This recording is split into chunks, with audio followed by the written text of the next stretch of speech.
Ce qui fait qu'on tombe amoureux de vous, je ne parle pas d'une attirance passagère, d'un intérêt superficiel ou d'un simple jeu social. Je parle de ce magnétisme silencieux, presque inexplicable, qui pousse quelqu'un à s'approcher sans vraiment savoir pourquoi. La vérité, et cela vous surprendra peut-être, c'est qu'il n'existe que deux raisons principales pour lesquelles quelqu'un se connecte profondément à vous, et elles n'ont rien à voir avec l'apparence physique, un charisme étudié ou une perfection inatteignable. Elles touchent à des couches bien plus intimes, cachées dans le royaume de l'inconscient, là où résident nos désirs, nos peurs, nos manques et nos pulsions les plus primitives. Quand Carl Jung explorait les profondeurs de la psyché humaine, il ne se limitait pas à la théorie. Il cherchait à comprendre les fils invisibles qui nous relient les uns aux autres, et parmi ces fils, peu sont aussi puissants que ceux qui nous entraînent dans le domaine de l'amour. Pas dans le sens romantique et doux, mais dans un sens brut et authentique, celui qui nous fait sortir de la surface et nous confronte à qui nous sommes vraiment. Ceux qui ont vécu une passion intense le savent. Ils savent que ce qui attire ne se réduit pas à ce que l'on voit, mais à ce qui s'agite en nous. Ce qui touche une autre personne est presque toujours quelque chose qui attendait depuis longtemps d'être réveillé en nous. Dans cette vidéo, je veux vous guider à travers ces deux raisons essentielles pour lesquelles les gens tombent amoureux de vous, mais plus que simplement les nommer. Je souhaite vous aider à en comprendre les implications, les pièges et les vérités cachées. Car comprendre pourquoi quelqu'un se connecte à vous n'est pas qu'une curiosité philosophique, c'est une invitation à vivre des relations plus conscientes, matures et authentiques. Quand vous saisissez ce qui touche le cœur de l'autre, vous apprenez aussi à reconnaître vos propres schémas, vos manques, vos miroirs intérieurs. Préparez-vous, car nous n'emprunterons pas le chemin des réponses faciles. Nous plongerons en profondeur, explorerons les racines émotionnelles de l'attraction et démonterons certaines illusions qui vous guident peut-être sans que vous en ayez conscience. À la fin de cette vidéo, mon intention est que vous obteniez une clarté si nette que vous puissiez observer vos relations passées, présentes et futures sous un jour nouveau. Je veux que vous compreniez que être aimé n'est pas un hasard, ni un privilège réservé à quelques-uns. C'est en réalité un reflet direct de la manière dont tu te présentes émotionnellement au monde.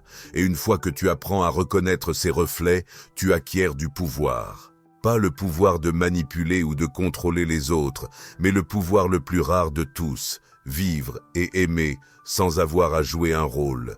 Maintenant oui, commençons.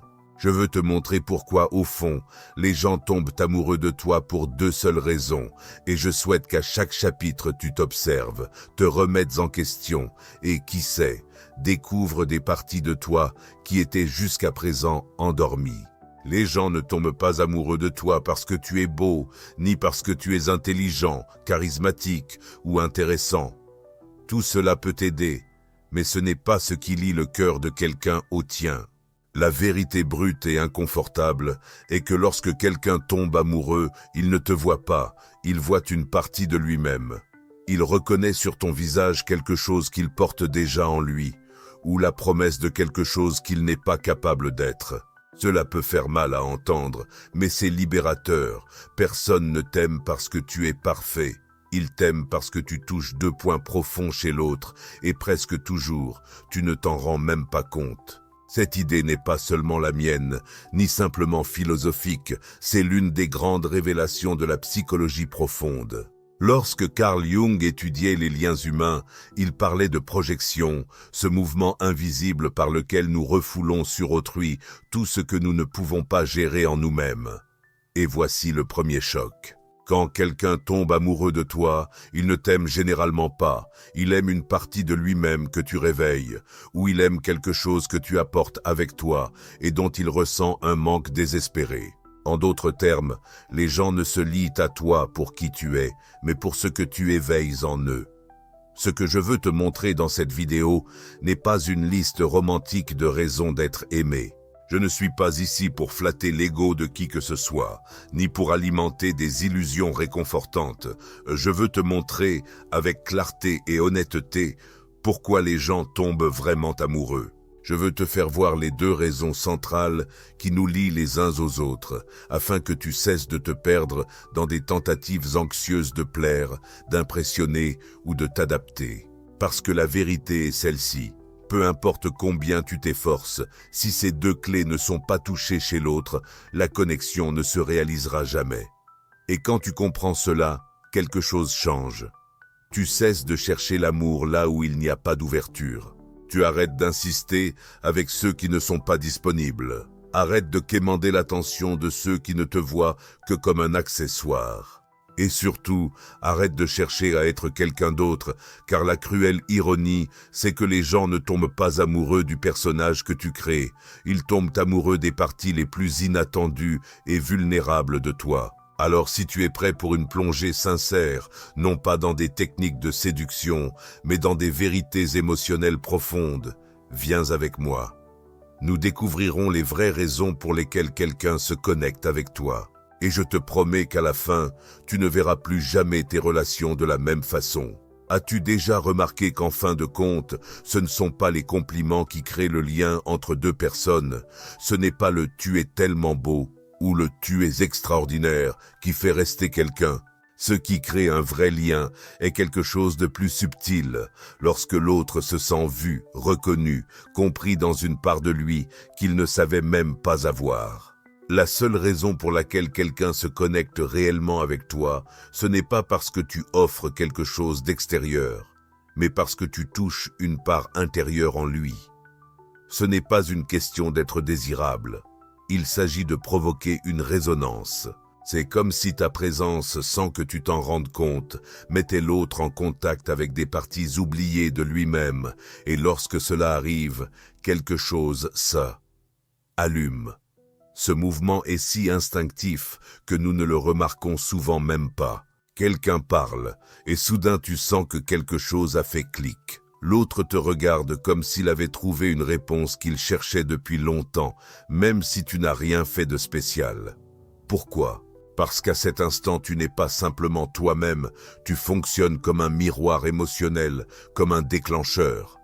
Tu réveilles des souvenirs, des désirs, des fantasmes, des parts cachées de l'autre, et cela crée une intimité instantanée. Le problème, c'est que cette intimité ne naît pas forcément de qui tu es vraiment, elle dépend de la manière dont l'autre te perçoit. Et voici un point crucial. Les gens ne tombent pas amoureux de ce qui est visible, mais de ce qui est invisible et que tu réveilles. Tu peux avoir 1 million de qualités objectives, mais si aucune d'elles ne touche une corde sensible chez l'autre, il passera sans te remarquer. En revanche, tu peux avoir des défauts évidents, et pourtant quelqu'un sera hypnotisé, non pas par ce que tu montres, mais par ce que tu fais vibrer en lui. Pour cette raison, tant de gens s'efforcent désespérément d'être aimés, en ajustant leur comportement, en portant des masques, en adoptant des rôles, et échouent. Parce que personne n'aime un rôle. Ce que nous aimons, c'est la sensation d'être reconnu dans les yeux de l'autre. La seule raison pour laquelle quelqu'un se connecte profondément à vous, c'est parce que, d'une certaine manière, vous reflétez quelque chose d'essentiel pour lui. Parfois, cela se produit parce que vous apportez du réconfort, de l'accueil, de la familiarité. D'autres fois, c'est parce que vous offrez défis, nouveautés, provocations. Peu importe, l'essentiel est que vous fonctionnez toujours comme un déclencheur émotionnel, jamais comme un objet statique. Cette intuition peut sembler inconfortable, mais elle est aussi libératrice. Elle vous montre que vous n'avez pas besoin de vous battre autant pour être aimé, car ce qui connecte vraiment ne peut pas être fabriqué, feint ou planifié stratégiquement. Cela arrive simplement. Cela dépend moins de ce que vous faites que de ce que vous réveillez naturellement chez l'autre. Bien sûr, cela ne signifie pas que vous devez être négligent ou indifférent. Cela signifie simplement qu'au jeu des connexions, la réalité vaut plus que la performance. Avez-vous déjà rencontré quelqu'un qui semblait parfait sur le papier, mais qui ne suscitait en vous aucune émotion? C'est exactement ça. Et vous est-il déjà arrivé de vous sentir inexplicablement attiré par quelqu'un qui, objectivement, n'était pas votre type? Ceci est aussi une confirmation.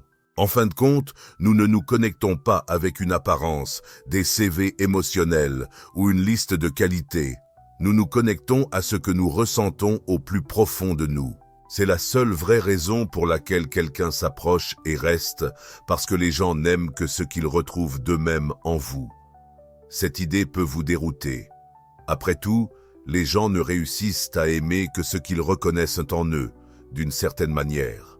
Le véritable amour ne naît pas de la rencontre avec un étranger absolu, mais de la rencontre avec le familier, jusque-là caché. Lorsqu'on tombe amoureux de vous, on ne cherche pas seulement qui vous êtes, mais ce que vous réveillez en vous, ce que vous lui renvoyez, ce qui fait vibrer des parties de lui qu'il porte déjà en lui.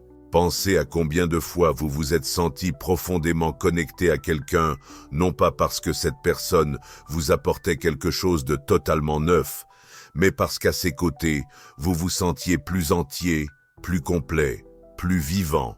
Cela arrive parce qu'elle a activé des parts de vous qui étaient endormies. Jung expliquait avec une grande clarté, en parlant des projections, nous percevons constamment chez l'autre des parts de notre inconscient que nous ne reconnaissons pas encore comme nôtres. Autrement dit, nous n'aimons pas l'autre tel qu'il est vraiment. Nous aimons ce qui fait écho en nous. Nous aimons ce qui nous révèle. Cela ne signifie pas que l'amour est égoïste ou faux. Cela veut simplement dire qu'il est profondément humain. Nous cherchons des confirmations, des miroirs, des validations silencieuses chez l'autre. Lorsque vous rencontrez quelqu'un qui, d'une manière ou d'une autre, vous fait sentir compris ou vous rappelle qui vous êtes ou qui vous aimeriez être, le lien se crée rapidement. C'est comme s'il y avait un pont émotionnel immédiat, même si rationnellement, vous n'arrivez pas à l'expliquer. Un rire spontané, un regard complice, la sensation de se comprendre sans mots. Tout cela naît de cette mystérieuse familiarité. Dans la vie de tous les jours, tout cela se manifeste dans les détails. Aimes-tu quelqu'un parce qu'il rit à tes propres blagues, parce qu'il partage une vision du monde qui te touche, parce qu'il dégage une énergie qui résonne avec la tienne? Même les opposés qui s'attirent ne sont pas si opposés. Au fond, il y a toujours une part commune, un code secret, un point de contact qui permet à la connexion d'exister. Les gens tombent amoureux de toi lorsque, en te regardant, ils parviennent à se voir en reflet. Lorsque, sans que tu le saches, tu offres un reflet qui confirme quelque chose d'eux. Cette compréhension peut t'aider à saisir pourquoi certaines relations s'épanouissent alors que d'autres se fanent sans raison apparente. Quand il y a résonance intérieure, tout coule naturellement.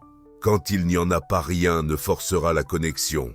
Et ce qui est le plus intéressant, c'est que parfois la résonance n'est pas consciente. Parfois, ce que la personne voit en toi n'est pas quelque chose qu'elle reconnaît rationnellement, mais quelque chose qui pulse au plus profond d'elle. Un mode d'être, une énergie, une expression émotionnelle qui touche des couches anciennes, des souvenirs, des expériences marquantes. C'est pourquoi plus tu vis en cohérence avec toi-même, plus tu attires des connexions authentiques. Il n'est pas nécessaire que tu te plies à ce que l'autre attend. Tôt ou tard, il aimera ou n'aimera pas ce que tu es vraiment, ce que tu apportes, ce que tu reflètes. Donc la question n'est pas « comment puis-je être aimé ?» mais « qui suis-je quand je cesse de faire semblant ?» Car c'est seulement lorsque tu te montres sans artifice que tu permets à l'autre de se reconnaître véritablement en toi.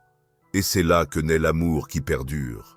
Voici la deuxième grande raison pour laquelle quelqu'un peut tomber amoureux de toi. L'autre est irrésistiblement attiré par ce que tu représentes et qu'il ne peut pas atteindre lui-même. C'est le charme de ce qui nous manque, de ce que nous aimons, de ce que nous désirons secrètement développer en nous.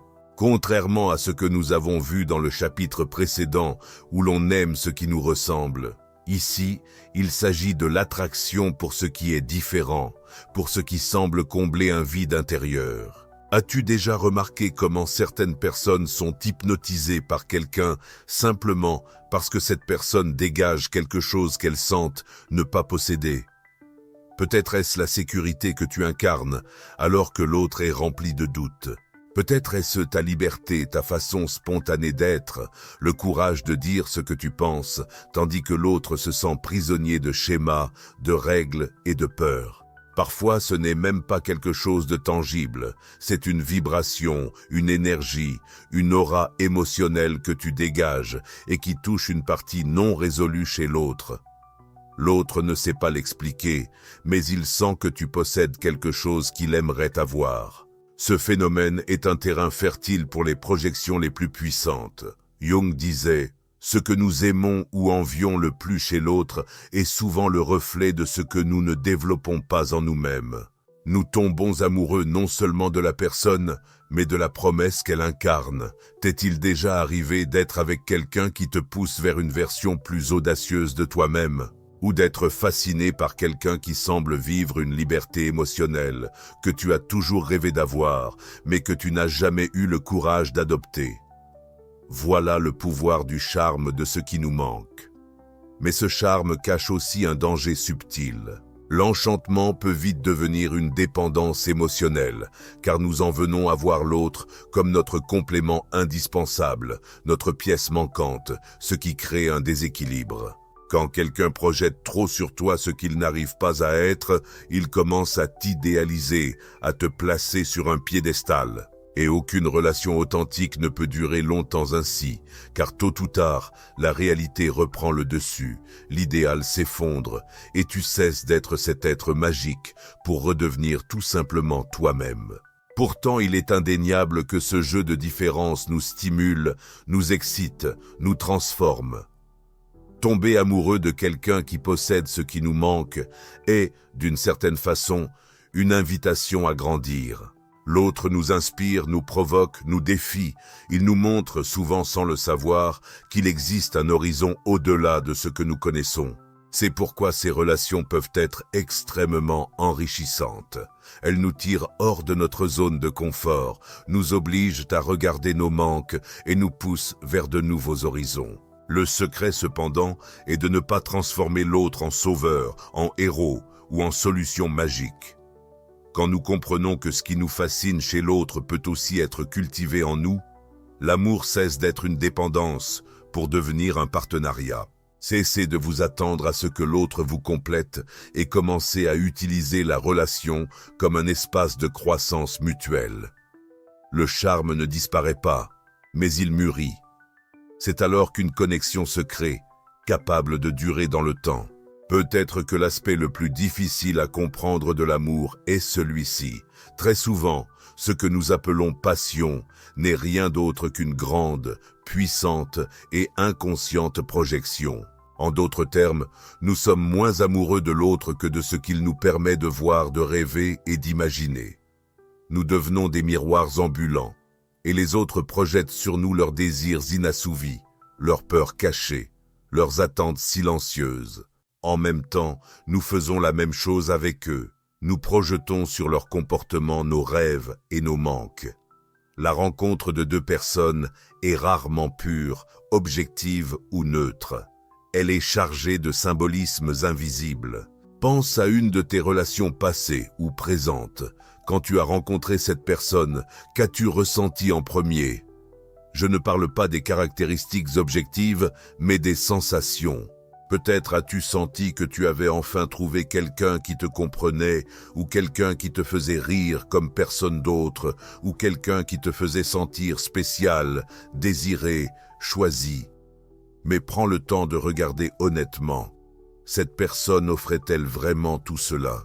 Ou étais-tu en train de lui projeter tes propres attentes, l'espoir d'être vu, aimé, validé? Combien de fois aimons-nous non pas l'autre dans son authenticité, mais le personnage que nous construisons autour de lui? Jung soutenait que la projection est le mécanisme par lequel nous évitons de faire face à notre monde intérieur en le projetant à l'extérieur. Il est plus facile d'aimer chez l'autre ce que nous n'acceptons pas en nous-mêmes que de nous regarder directement dans le miroir de l'âme. Ainsi, nous devenons prisonniers du jeu des projections. Nous voyons en notre partenaire le parent que nous n'avons pas eu, la mère que nous aurions souhaité, le héros qui nous sauvera, la muse qui apportera de la couleur dans notre vie, et bien sûr, l'autre fait de même avec nous. Quand nous prenons conscience de cela, une vérité difficile émerge. De nombreuses relations ne sont pas des rencontres authentiques, mais des contrats inconscients, des compléments de manque. Il a besoin de se sentir fort et il te choisit parce que tu sembles fragile. Tu as besoin de te sentir accepté et tu le choisis parce qu'il paraît protecteur. Il désire l'aventure et il te choisit parce que tu dégages de la liberté. Tu cherches de la stabilité et tu le choisis parce qu'il paraît solide. Mais tôt ou tard, ces rôles deviennent étouffants car personne ne peut soutenir indéfiniment une personne fabriquée. Ce qui est intéressant, c'est que nous ne devons pas complètement rejeter les projections. Elles font partie de la nature humaine, mais il faut apprendre à les reconnaître. Quand tu comprends qu'une partie de ce que tu aimes chez l'autre est en réalité le reflet de ce que tu souhaites être toi-même, tu gagnes une liberté rare, celle d'aimer les yeux ouverts. Commence à voir l'autre non pas comme une toile blanche, mais comme un être entier, avec ses lumières et ses ombres, ses qualités comme ses limites. L'amour cesse d'être un jeu de miroir pour devenir une rencontre entre deux vérités. Cela demande du courage, car cela nous oblige à renoncer à la fantaisie, mais cela offre aussi un précieux cadeau. La possibilité de vivre des relations matures où personne n'est obligé d'être parfait, de sauver ou de combler l'autre. Quand nous cessons de confondre amour et projection, nous commençons à nous relier de manière plus libre, plus légère et paradoxalement plus profonde. C'est là que le véritable amour commence. Pourquoi attires-tu celles et ceux qui touchent tes blessures les plus cachées ?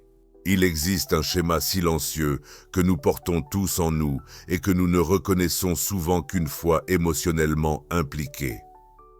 Ce schéma est le suivant. Tu n'attires pas seulement des personnes qui reflètent tes qualités ou incarnent tes rêves. Tu attires presque toujours des personnes qui effleurent précisément tes blessures les plus enfouies, non par cruauté ni par hasard, mais parce que l'inconscient humain semble avoir un radar précis pour chercher ce qui doit être travaillé, regardé et intégré. En d'autres termes, l'amour qui vient à toi porte souvent en lui, sans que tu t'en rendes compte, la carte de tes douleurs. Cela aide à comprendre pourquoi certaines relations sont si intenses, écrasantes et déroutantes. Quelqu'un sans vraiment comprendre pourquoi ressent un magnétisme exceptionnel. C'est comme si cette personne détenait la clé pour ouvrir des portes émotionnelles que tu avais verrouillées depuis des années. Et soudain, te voilà vulnérable, exposé, bouleversé. Ce n'est pas seulement parce que l'autre est merveilleuse ou spéciale, c'est parce qu'inconsciemment, elle active des parties de toi que tu avais oubliées. Jung décrirait cette rencontre comme un contact avec l'ombre, cette part de nous que nous préférons nier, mais qui cherche inévitablement à s'exprimer. Peut-être es-tu quelqu'un qui a toujours essayé d'être fort rationnel, maître de lui, et tout à coup, tu tombes amoureux de quelqu'un qui te fait sentir incertain, vulnérable, déséquilibré. Ou bien tu as passé ta vie à chercher à plaire, à être accepté, et maintenant tu t'engages avec quelqu'un qui réveille en toi la colère, le courage et la rébellion que tu n'avais jamais osé exprimer. Ces rencontres ne sont pas des erreurs, ce sont des invitations, des opportunités de te regarder intérieurement et de te demander « Pourquoi cela me déstabilise-t-il autant ? Quelle part de moi demande à être reconnue ?» Bien sûr, cela ne veut pas dire que chaque relation difficile est saine. Parfois, ce qui attire, c'est justement le modèle toxique, la répétition d'un traumatisme, la récurrence de blessures familiales anciennes. C'est pourquoi la conscience est essentielle. Se demander, cette douleur que l'autre réveille en moi, m'aide-t-elle à grandir ou est-ce qu'elle m'enferme dans des cycles destructeurs? La différence est subtile, mais fondamentale. Il y a des douleurs qui sont des ponts et des douleurs qui sont des pièges. Ce qui importe le plus, c'est de comprendre que les personnes qui entrent dans ta vie, celles qui te marquent profondément, sont presque toujours liées à ton chemin intérieur. Elles n'arrivent pas par hasard, elles surgissent parce qu'elles touchent des zones qui demandent à être travaillées. Et si tu as le courage de les regarder en face, au lieu de réagir passivement, tu peux transformer ces expériences en puissantes occasions de développement personnel.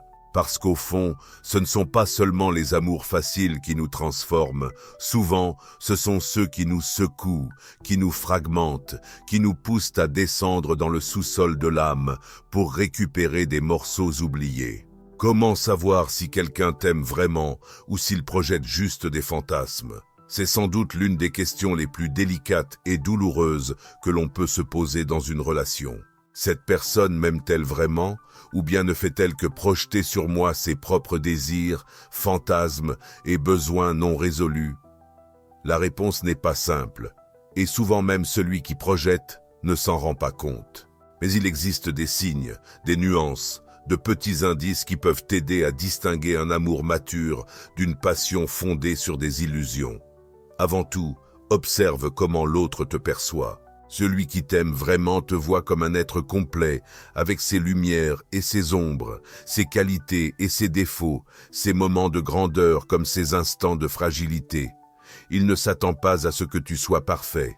Il ne te place pas sur un piédestal, ne fait pas de toi le héros de sa vie. Il t'aime aussi, et surtout, quand tu es dépouillé de tes masques, quand tu montres tes vulnérabilités, quand tu admets que tu ne sais pas ou que tu n'y arrives pas. Celui qui projette ses fantasmes t'idéalise, te peint comme un sauveur, une réponse, une solution magique à ses dilemmes. Tôt ou tard, cette attente irréaliste se transformera en déception. Un autre indice important est la manière dont l'autre réagit quand tu ne corresponds pas à ses projections.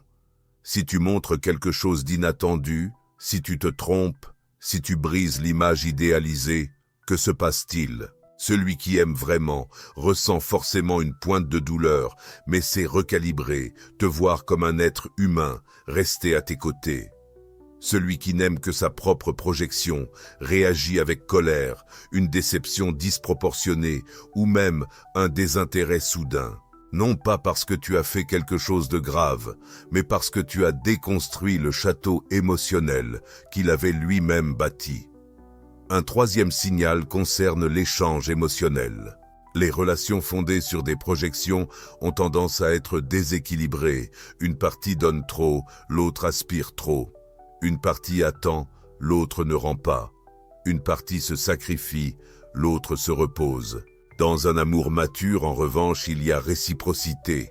Pas une symétrie parfaite, mais un mouvement vital de donner et recevoir, d'écouter et d'être écouté, de prendre soin et d'être pris en charge. Tu sens qu'il y a de la place pour être qui tu es, et que l'autre a aussi de la place pour exister tel qu'il est. Enfin, sans doute le signe le plus profond concerne l'impact que la relation a sur toi.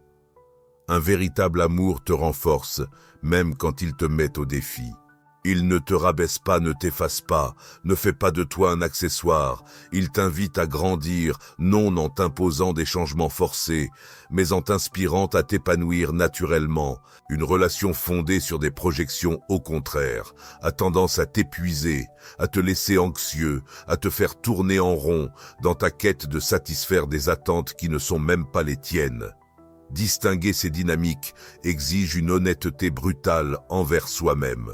Cela implique de regarder la relation avec des yeux moins romantiques et plus lucides. Mais cela en vaut la peine, car lorsque tu apprends à reconnaître le véritable amour, tu cesses de perdre ton temps dans des histoires qui répètent de vieux schémas et, ce qui est encore plus important, tu deviens capable d'offrir à l'autre quelque chose de rare et précieux. Un amour qui voit, qui accueille et qui grandit avec toi sans illusions inutiles. Arrivons au point le plus intime, peut-être le plus libérateur de tous. Il existe bien un secret pour être vraiment aimé, et cela n'a rien à voir avec devenir parfait, désirable ou irrésistible. Au contraire, il s'agit d'abandonner l'effort exténuant de te modeler pour correspondre au regard de l'autre. Le secret pour être aimé sans avoir à jouer un rôle est celui-ci. Tu dois te permettre d'être qui tu es, réellement dans ta totalité, sans masque, sans version retouchée, sans la compulsion de plaire. Cela peut sembler simple, mais c'est l'un des défis les plus difficiles qu'un être humain puisse relever. Depuis notre enfance, nous sommes formés à construire des personnages. La version bonne, la version réussie, la version amusante, la version séduisante. Et, sans nous en rendre compte, nous en venons à croire que nous ne serons aimés que si nous nous présentons à travers ces couches soigneusement élaborées. Pourtant, il y a un coût élevé à cela. Lorsque tu ne montres que les parties approuvées, tu ne fais jamais l'expérience du véritable amour, seulement de l'amour conditionnel. L'autre ne t'aime pas, il aime le personnage que tu as offert. Le véritable magnétisme naît lorsque tu cesses de cacher les parts que tu crains, lorsque tu permets à l'autre de voir aussi tes doutes, tes douleurs, tes défauts, tes contradictions. Lorsque tu ne te vends plus comme un produit parfait, mais que tu te présentes comme un être humain imparfait. Cela ne signifie pas déverser tous tes problèmes sur l'autre, ni exiger une acceptation aveugle. Cela signifie simplement exister de manière intègre, sans coupure forcée, sans cadres artificiels. Et, en faisant cela, quelque chose d'extraordinaire se produit. Tu commences à attirer des personnes qui vibrent avec ta vérité, pas avec ta performance. C'est le cœur de l'individuation, un concept central développé par Carl Jung. Devenir ce que tu es, et non ce que tu as appris à être pour plaire aux autres. Cela demande du courage, le courage d'affronter la peur du rejet, de l'abandon, de l'insuffisance. Mais en traversant ces peurs, tu découvres un terrain plus solide, celui où tu n'as plus besoin de quémander de l'amour. Car l'amour qui arrive est précisément celui qui te reconnaît et non celui qui t'imagine. Concrètement, vivre ainsi signifie observer tes relations avec plus de clarté, te poser la question « Suis-je ici parce que je suis moi-même ou parce que j'essaie de jouer un rôle ? Suis-je aimé pour ce que je suis ou pour ce que j'offre ? Permets-je à l'autre de me voir vraiment ou est-ce que je cache encore les côtés les plus difficiles ? » Ces questions ne sont pas faciles, mais elles sont nécessaires, car l'amour que tu mérites et que tu mérites d'offrir naît seulement quand les masques tombent. Au final, le secret est simple. Tu es vraiment aimé quand tu arrêtes d'essayer sans cesse de l'être, quand tu te détends en toi-même, quand tu découvres qu'il existe une paix et une beauté dans le fait d'être simplement toi, sans artifice, sans garantie, sans rôle. Et c'est là, dans cet espace brut, nu et réel, que la magie de la rencontre humaine se produit, non pas comme une fantaisie, mais comme une danse entre deux âmes entières. En somme, tout ce dont nous avons parlé, ces deux raisons fondamentales pour lesquelles les gens tombent amoureux de toi, te conduisent à un seul point, une rencontre honnête avec toi-même. Car peu importe combien tu essaies de comprendre l'autre, peu importe combien d'analyses tu fais sur ceux qui t'aiment ou pourquoi ils t'aiment, tout commence au moment où tu décides d'arrêter de lutter pour être quelqu'un d'autre. La vérité est celle-ci. Les gens tombent amoureux de toi quand tu réveilles en eux des parts cachées, que ce soit par affinité, par contraste ou en touchant directement leurs blessures. Mais aucune de ces connexions n'a vraiment la chance de mûrir si tu n'as pas toi-même fait la paix avec qui tu es. Jung nous rappelle à travers toute son œuvre que nous devenons entiers seulement lorsque nous reconnaissons toutes nos parts. Les lumières et les ombres, les talents et les limites, les désirs et les peurs. Quand tu essaies de vivre seulement une moitié de toi, tu n'offres aussi qu'une moitié à l'autre, et cela engendre des liens fragiles, anxieux, basés plus sur les attentes que sur la réalité. Quand au contraire tu embrasses pleinement toute ton expérience, que tu arrêtes de dissimuler tes vérités inconfortables, tu commences à dégager une énergie magnétique et rare parce qu'elle est authentique, et cela attire inévitablement des personnes prêtes à des rencontres plus profondes, plus nues, plus vraies. Ce que je veux que tu retiens de cette vidéo, ce n'est pas une liste d'astuces pour plaire, ni un manuel pour devenir plus attirant. Je souhaite que tu repartes avec une question forte en tête. Où, dans ma vie, est-ce que je continue à jouer un rôle ? Où me surprends-je à vouloir être aimé par ceux qui ne peuvent pas me voir vraiment ? Où est-ce que je gaspille de l'énergie à vouloir m'adapter à des schémas qui m'étouffent ? Et surtout, à quoi cela ressemblerait-il si je commençais à me présenter au monde de manière plus intègre, en sachant que tout le monde ne l'appréciera pas, que tout le monde ne va pas applaudir, que tout le monde ne restera pas. La liberté émotionnelle naît du moment où tu comprends que tu n'as pas besoin d'être aimé de tous. Il suffit que ce soit par ceux qui vibrent avec ta vérité. Cela ne se produit que lorsque tu te détends en toi-même, que tu cesses de fuir ton essence. Tu n'as pas besoin d'un artifice émotionnel pour mériter l'amour. Tu dois simplement t'engager à vivre tel que tu es. Cela ne te protège pas de la douleur ni des désillusions, mais cela te protège de quelque chose d'encore plus dangereux. Passer toute une vie sans avoir vraiment été vu. Je t'invite donc à réfléchir. Écris en commentaire. Je choisis de vivre sans masque, non pas pour moi, mais pour toi-même, pour marquer un engagement silencieux envers ton intégrité. Aime cette vidéo si, à un moment de ta vie, tu as compris que tu as été aimé, non pas parce que tu es parfait mais justement parce que tu es authentique. Et abonne-toi à la chaîne pour continuer ensemble ce chemin, car ici je veux t'apporter non des réponses faciles, mais une présence sincère dans cette traversée que nous faisons tous à la recherche de l'amour, de la clarté et du sentiment d'appartenance. Au final, tout ce que nous avons exploré, ces deux raisons centrales pour lesquelles les gens tombent amoureuses de toi, mènent à un seul endroit, une rencontre honnête avec toi-même.